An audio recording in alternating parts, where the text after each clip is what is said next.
एवढ्या आंब्याचा विषय काय आहे? चला बघूया. नमस्कार मंडळी, स्वागत आहे तुमचं आजच्या मिनी ब्लॉग. आज आपल्याला जायचं होतं आंबा काढायला. मग काय सकाळ सकाळी गाडी घेतली आणि आपण निघालो रानात.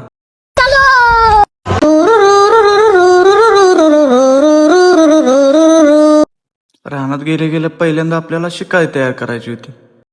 शिकाळीला मोळ मारून आपण गेलो आंब्याच्या झाडाकडे. दादा कामावून यायचा होता, तोपर्यंत म्हणलं आपण थोडंफार आंबा काढून घेऊया. आंबा तर मेकअप करून आधीच तयार होतात. आंब्याचा कलर तर विषय हार्ड होता. माझ्यासोबत आमचा गण्या पण आंबा काढायला आलता. तो तर उड्या मारूनच आंबा काढत होता. त्याच्यासोबत आमचा भाचा पण आंबा काढायला आलेला. मी पण झाडावर चढून आंबा काढायला चालू केलं. तवर आमचा दादा पाणी घेऊन आला. मग गारवाने पाणी पिलं आणि परत आम्ही आंबा काढायला लागलो.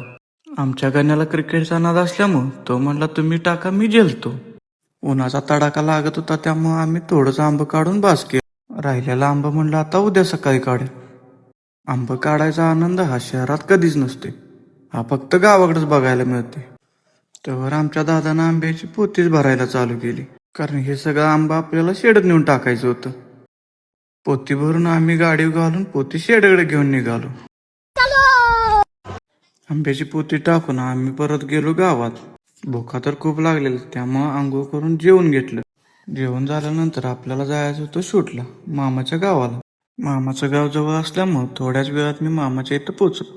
तिथे गेलो आपल्याला व्हिडिओ करायचा होता. डोली बारात के साथ मैं तो लाया रे, अब तो ना होता है एक रोज इंतजार सोनी, आज नहीं तो कल है तुझको तो बस मेरी होनी रे, तेनू लेके मैं जाऊंगा.